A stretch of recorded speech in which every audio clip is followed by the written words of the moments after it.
ఆగ్నేయ బంగాళాఖాతంలో కేంద్రీకృతమైన వార్ధా తుపాను రోజురోజుకి తీవ్ర రూపం దాలుస్తోంది. నిన్నటిదాకా తీవ్ర తుపానుగా కొనసాగిన వార్ధా శనివారం సాయంత్రానికి అతి తీవ్ర తుపానుగా మారింది. గంటకు 18 కిలోమీటర్ల వేగంతో కోస్తాంధ్ర వైపు దూసుకొస్తోంది. నెల్లూరుకు తూర్పు ఆగ్నేయంగా 710 కిలోమీటర్ల దూరంలో కేంద్రీకృతమై ఉంది. ఈ అతి తీవ్ర తుపాను పశ్చిమ వాయువ్య దిశగా అదే తీవ్రతతో ఈ సాయంత్రం వరకు పయనించనుంది.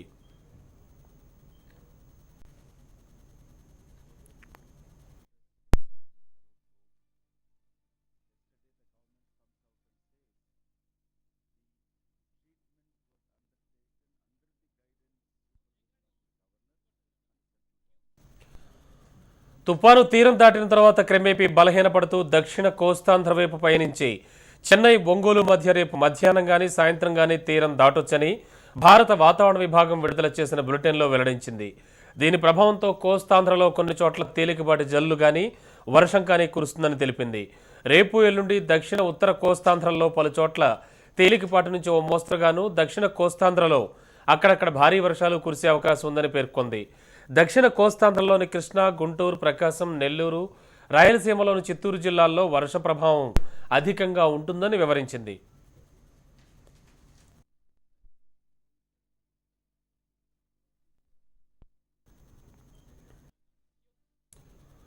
తుపాను కేంద్రీకృతమైన ప్రాంతాల్లో ఈ రాత్రి నుంచి గంటకు 130 నుంచి 155 కిలోమీటర్ల వేగంతోనూ, కోస్తాంధ్ర తీరం వెంబడి 50 నుంచి 60 కిలోమీటర్ల వేగంతోనూ బలమైన ఈదురుగాలులు వీస్తాయని వాతావరణ శాఖ పేర్కొంది.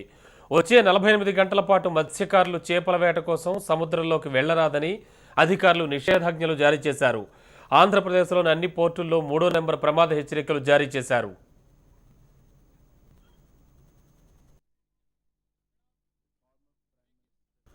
ఇక వార్ధా తుపాన్ తీవ్ర రూపం దాల్చడంతో ఎలాంటి పరిస్థితులైనా ఎదుర్కోవడానికి ఏపీ ప్రభుత్వం సిద్ధంగా ఉంది.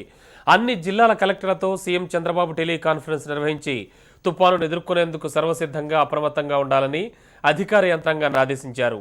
కోస్తా, రాయలసీమ జిల్లాల అధికారులు అప్రమత్తంగా ఉండాలని రాష్ట్ర విపత్తు నిర్వహణ శాఖ అన్ని జిల్లాల అధికార యంత్రాంగాన్ని అప్రమత్తం చేసింది. అవసరమైతే లోతట్టు ప్రాంతాల వారిని సురక్షిత ప్రాంతాలకు తరలించడంతో పాటు నిత్యావసర సరుకులు అందించేందుకు సిద్ధంగా ఉండాలని ఆదేశించారు.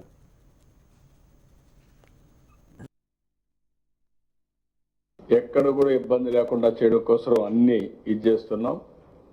4 జిల్లాలకి 4 ఐఏఎస్ ఆఫీసర్లు పంపిస్తున్నాం. ఎన్డీఆర్ఎఫ్ టీమ్స్ కూడా 4 టీముల్ని యాక్టివేట్ చేశాం. అన్ని జిల్లాల్లో కంట్రోల్ రూమ్స్ పెట్టాం. ఇక్కడ కూడా కంట్రోల్ రూమ్ని యాక్టివేట్ చేశాం.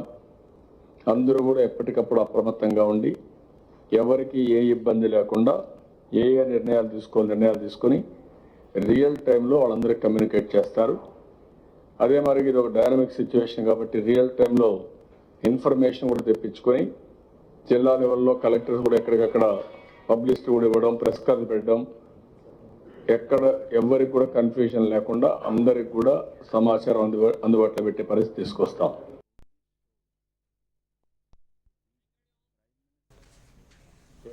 బంగాళాఖాతంలో ఏర్పడ్డ వార్ధా తుపాన్ నెల్లూరు వైపు వేగంగా దూసుకొస్తోన్న నేపథ్యంలో వ్యవసాయ శాఖ కూడా అప్రమత్తమైంది. తూర్పు, పశ్చిమ గోదావరి, కృష్ణా జిల్లాల్లో కోసిన వరి పంటను తక్షణమే కుప్పలు వేసుకోవాల్సిందిగా రైతులకు విజ్ఞప్తి చేసింది. కోస్తాంధ్రలోని వ్యవసాయాధికారులు గత 3 రోజులుగా గ్రామాల్లో విస్తృతంగా ప్రచారం చేస్తున్నారు. కోసిన పంటను సాధ్యమైనంత త్వరగా కుప్పలుగా వేసుకోవాలని, ఒకవేళ కోతకొచ్చుంటే 1-2 రోజులు వాయిదా వేయాలని, పాయలు తీసి నీళ్లు పోయే మార్గం ఏర్పాటు చేయమని రైతులకు సలహా ఇచ్చారు. వాస్తవానికి వర్షాభావంతో అల్లాడుతున్న రాష్ట్రానికి ఈ తుపానుతోనైనా వర్షం పడుతుందన్న ఆశాభావంతో వ్యవసాయ శాఖ ఉంది.